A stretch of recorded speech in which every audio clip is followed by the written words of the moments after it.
ആ റമദാൻ അവസാനിക്കലോട് കൂടി ഒരു വിശുദ്ധമായ ദിവസത്തിലേക്കാണ് നമ്മൾ കാലെടുത്ത് വെക്കുന്നത്. വിശുദ്ധമായ ദിവസം എന്ന് പറഞ്ഞാൽ ആ ദിവസത്തിനും ഇബാദത്തുകളെ കൊണ്ട് ധന്യമാക്കണം. അതോടൊപ്പം അനുവദിക്കപ്പെട്ട നിലക്കുള്ളതായ മറ്റ് മാനസികമായി സന്തോഷവും മറ്റും ഉണ്ടാകുന്നതായ പ്രവർത്തനങ്ങൾ അത് നടത്തുന്നതുകൊണ്ട് വിരോധമില്ല ആ ദിവസങ്ങളിൽ. പക്ഷേ ഇതിനെ റസൂൽ സല്ലല്ലാഹു അലൈഹി വസല്ലം തങ്ങൾ പരിചയപ്പെടുത്തിയത് ഹാദാ ഈദുനാണ്, ഇതാണ് നമ്മുടെ പെരുന്നാൾ. നമ്മുടെ പെരുന്നാൾ എന്ന് പറഞ്ഞാൽ അത് അനുവദിക്കപ്പെടാത്ത വിനോദങ്ങൾക്ക് വേണ്ടി ഉപയോഗിക്കപ്പെടലല്ല.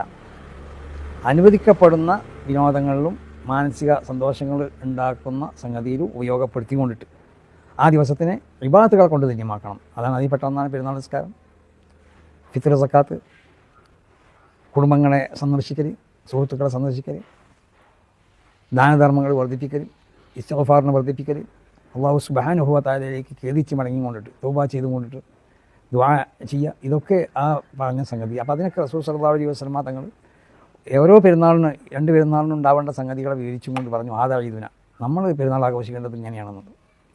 അപ്പോൾ മുസ്ലിങ്ങളാവുന്ന നമ്മളെ സംബന്ധിച്ചിടത്തോളം നമ്മളെ പെരുന്നാൾ ആഘോഷം അത് ഇതുപോലുള്ള കാര്യങ്ങളിലാവണം. പെരുന്നാൾ നിസ്കാരം അതിൻ്റെ കൃത്യസമയത്ത് അത് നിർവഹിക്കപ്പെടുക, ഫിത്ർ, സക്കാത്ത്, ഷവ്വാൽ മാസപ്പിറവി കണ്ടാൽ ഫിത്ർ, സക്കാത്ത് അത് നൽകപ്പെടുക, ദാനധർമ്മങ്ങൾ അധികരിപ്പിക്കുക, ദിക്ർ ദുആകൾ വർദ്ധിപ്പിക്കുക, സുന്നത്തായ ഇബാദത്തുകളെ വർദ്ധിപ്പിക്കുക, കുടുംബത്തിനും മറ്റൊക്കെ നല്ല സുഭിക്ഷമായ ഭക്ഷണങ്ങൾ നൽകുക. അതോടൊപ്പം അനുവദിക്കപ്പെടുന്നതായ ഉല്ലാസ സൗകര്യങ്ങളും മറ്റ് അനുവദിക്കപ്പെട്ട വിനോദങ്ങളൊക്കെ അത് കുട്ടികൾക്കും മറ്റുമൊക്കെ അതിനുള്ളതായ സൗകര്യങ്ങൾ ഒരുക്കി കൊടുക്കുക.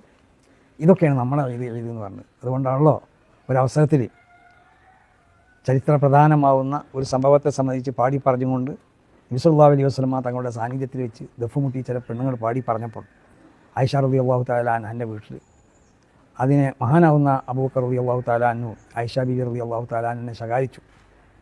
റസൂലുള്ളാഹിൻ്റെ ഹദറത്തിൽ വെച്ച് അങ്ങോട്ടാണോ ഇതുപോലുള്ള പാട്ടുകളും ചരിത്ര സംഭവങ്ങളൊക്കെ അടങ്ങുന്ന ഗദ്യങ്ങൾ പാടിക്കൊണ്ട് ദഫ്മുട്ടി പാടുന്നത് ചോദിച്ചപ്പോൾ റസൂൽ സല്ലല്ലാഹു അലൈഹി വസല്ലം തങ്ങൾ അതിന് പറഞ്ഞ മറുപടി ദഅഉന്ന യാ അബൂബക്കർ റളിയല്ലാഹു തആല അൻഹുവേ, നിങ്ങൾ ആ സ്ത്രീകളെ വിട്ടേച്ചാണ്, അവരെ പാടി പറയട്ടെ, ഫൈൻഹ അയ്യാമു ഈദ്, ഇതൊക്കെ പെരുന്നാളിൻ്റെ ദിവസങ്ങളാണല്ലോ.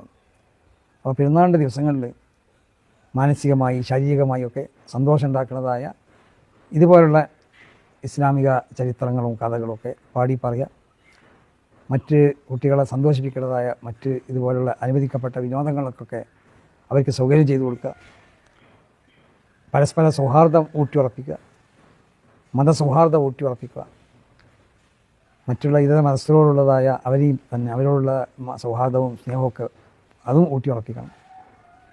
ഈ ഇന്ത്യ രാജ്യത്തിൻ്റെ പൈതൃക സ്വഭാവങ്ങളും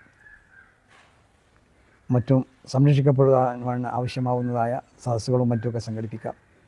ഈ നിലക്ക് പെരുന്നാളിനെ ആഘോഷിക്കാൻ വേണ്ടി നമ്മൾ മുസ്ലിങ്ങൾ തയ്യാറാവണം എന്നാണ് സമസ്ത കേരള ജംഇയ്യത്തുൽ ഉലമയുടെ ഒരു സന്ദേശം എന്നുള്ള നിലക്ക് എല്ലാ മുസ്ലിമീങ്ങളോടും ഈ അവസരത്തിൽ പ്രത്യേകമായി നടത്താനുള്ളത്. പഴയ കാലത്തെ പോലെയല്ല ഇന്നത്തെ പെരുന്നാളുകളൊക്കെ.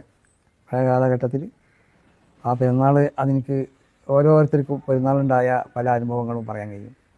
പക്ഷേ എന്നതൊന്നും പറയുന്നതിന് പ്രസക്തിയില്ല. ഇന്നത്തെ ഈ ന്യൂ ജനറേഷൻ അതൊന്നും ഇഷ്ടപ്പെടില്ല, കേൾക്കാൻ പോലും ഇഷ്ടപ്പെടുന്നില്ല. അപ്പോൾ വീട്ടിലൊക്കെ പ്രായമുള്ള സ്ത്രീകളോ പുരുഷന്മാരൊക്കെ ഉണ്ടാകുമ്പോൾ അവരെ ചെറുപ്പത്തിലുണ്ടായിരുന്ന പെരുന്നാളിൽ സംഭവ വികാസങ്ങളെ സംബന്ധിച്ച് ആ പെരുന്നാൾ ആഘോഷങ്ങളെ സംബന്ധിച്ച് ആ രീതിയൊക്കെ പറയുമ്പോൾ കുട്ടികൾ ഉമ്മമാരോടും ഉപ്പാപ്പാരൊക്കെ അങ്ങനെ മിണ്ടാതിരിക്കും. അതൊക്കെ പഴയ കാലമാണ്, അതുകൊണ്ട് അതൊന്നുമല്ല ജഗൾക്ക് ആവശ്യം. ഈ പുതിയ കാലഘട്ടത്തിലുള്ളതായ ആഘോഷങ്ങൾ പറ്റുവാണ്. അപ്പോൾ അതുകൊണ്ട് നമ്മളെ ഓരോരുത്തർക്കും പഴമക്കാരായ ആളുകൾക്ക് അവരെ ചെറുപ്പത്തിൽ ഉണ്ടായ വസ്ത്രം ലഭിക്കപ്പെടാത്തവർക്കുണ്ടായിരുന്ന പ്രയാസങ്ങൾ, ഭക്ഷണ രീതികൾ, ആ ഭക്ഷണം തന്നെ അന്ന് പെരുന്നാളിന് നൽകപ്പെടുന്ന ഒരു പ്രത്യേക ആവേശമായി കൊണ്ടിട്ട് എല്ലാ വീട്ടിലും നടന്ന് ഭക്ഷണം കഴിക്കുന്ന ഒരു കാലഘട്ടം കൂടി തന്നിട്ടുണ്ടായിരുന്നത്. കാരണം എന്ന് പറഞ്ഞാൽ ഭക്ഷണത്തിനൊക്കെ വളരെ വിഷമിക്കുന്ന ഒരു കാലഘട്ടം. അന്ന് പെരുന്നാൾ പോലാത്ത ദിവസങ്ങളിലായിരിക്കും നല്ല ഭക്ഷണമൊക്കെ ലഭിക്കപ്പെടുക.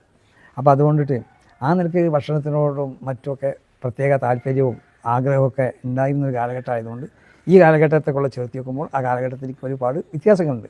അന്നുണ്ടായ ഓരോ അനുഭവങ്ങളും മറ്റും പറഞ്ഞുകൊണ്ട് അത് പറഞ്ഞുകൊണ്ട് കാര്യമില്ലാത്തതുകൊണ്ട് ഞാൻ അതിലേക്കൊന്നും പ്രവേശിക്കുന്നില്ല. അങ്ങനെ പലരും അവരുടെ ചെറുപ്പകാലത്തുണ്ടായിരുന്ന പെരുന്നാൾ നോമ്പിലൊക്കെ ഉണ്ടായ പല അനുഭവങ്ങളും പറയും. പക്ഷേ അതൊന്നും ഉൾക്കൊള്ളാൻ ഈ പൊതു സമൂഹം ഈ ന്യൂ ജനറേഷൻ അതിന് സന്നദ്ധരല്ല എന്ന് മനസ്സിലാക്കിയതുകൊണ്ട് അതൊക്കെ ഞാൻ വിടുകയാണ്. അതുകൊണ്ട് ഈ ന്യൂ ജനറേഷൻ മക്കളോടും പഴമക്കാരോടൊക്കെ പറയാനുള്ളത്, അത് പൂർണ്ണമായിട്ട് വിഭാഗത്തുകളെ കൊണ്ട് ധന്യമാക്കി ആ നിർവഹിക്കപ്പെടേണ്ട വിഭാഗത്തുകളൊക്കെ നിർവഹിച്ച് മത സൗഹാർദ്ദവും സ്നേഹവും പരസ്പര സൗഹാർദ്ദവും സ്നേഹവും ഒക്കെ ഊട്ടിയുറപ്പിച്ച് കുടുംബങ്ങൾ തമ്മിലുള്ളതായ വെറുപ്പുകൾ, അതുപോലെ തന്നെ അകൽച്ച, ആ കുടുംബങ്ങൾ ഉണ്ടാകുന്ന തർക്കങ്ങൾ, ഇതൊക്കെ പറഞ്ഞു തീർത്തുകൊണ്ട് അത് പറഞ്ഞു തീർക്കാൻ ഓരോ കുടുംബത്തിലുള്ള കാരണവന്മാർ അതിന് തയ്യാറായി കൊണ്ടിട്ട് കുടുംബങ്ങളെ പരസ്പരം പ്രത്യേകമായി കൊണ്ട് കോത്തിണക്കി അവരെ അടുപ്പിക്കാനും സമുദായത്തിന് ഒക്കെ സ്നേഹവും സൗഹാർദ്ദവും ഒക്കെ അവർക്ക് നൽകിക്കൊണ്ടിട്ട് മറ്റുള്ള മതസ്ഥരോടും അവർക്കും തന്നെ നമ്മളെ സാധ്യതകളൊക്കെ ഒരുക്കി അതിലൊക്കെ വരെയും പങ്കെടുപ്പിച്ച് സ്നേഹവും സൗഹാർദ്ദവും ഒക്കെ ഇവിടെ നിലനിർത്താൻ, ഇതാണ് ഇസ്ലാമിൻ്റെ സന്ദേശം. അങ്ങനെയാണ്. ആ സന്ദേശം കൊണ്ടിട്ട് പ്രശ്നങ്ങളൊന്നുമില്ലാതെ അക്രമങ്ങളില്ലാതെ നല്ല മനുഷ്യരായി കൊണ്ട് ജീവിക്കാൻ വേണ്ടി ഓരോരുത്തരും ശ്രമിക്കണം. അള്ളാഹു സുബ്ഹാനഹു വ തആല ഈ വിശുദ്ധമാവുന്ന റമദാൻ, ആ റമദാനിനെ അള്ളാഹു നമ്മളിൽ നിന്ന് സ്വീകരിക്കട്ടെ. ഈ പെരുന്നാളിനെയും അള്ളാഹു സുബ്ഹാനഹു വ തആല നമ്മളിൽ നിന്ന് സ്വീകരിക്കട്ടെ. ഈ ഈദുൽ ഫിത്തറിന് എല്ലാ നിലക്കുള്ളതായ ഈ ഈദുൽ ഫിത്തറിൻ്റെ ഈ വിശുദ്ധമായ ദിവസത്തിൽ എല്ലാവർക്കും എല്ലാ നിലക്കുള്ള പെരുന്നാൾ ആശംസകളും സമസ്ത കേരള ജമിയത്തുൽ ഉലമയുടെ ഭാഗത്ത് നിന്ന് അർപ്പിക്കുന്നുവെന്ന് എല്ലാ ഗുണത്തിനു വേണ്ടി പ്രാർത്ഥിക്കുകയും ചെയ്യുന്നു. അള്ളാഹു സുബ്ഹാനഹു വ തആല നമ്മുടെ രാജ്യത്ത് എല്ലാ നിലക്കുള്ള സൗഹാർദ്ദവും സ്നേഹവും സമൃദ്ധിയും എല്ലാ ക്ഷേമവും അള്ളാഹു ധാരാളം ഈ രാജ്യത്ത് അള്ളാഹു നൽകട്ടെ.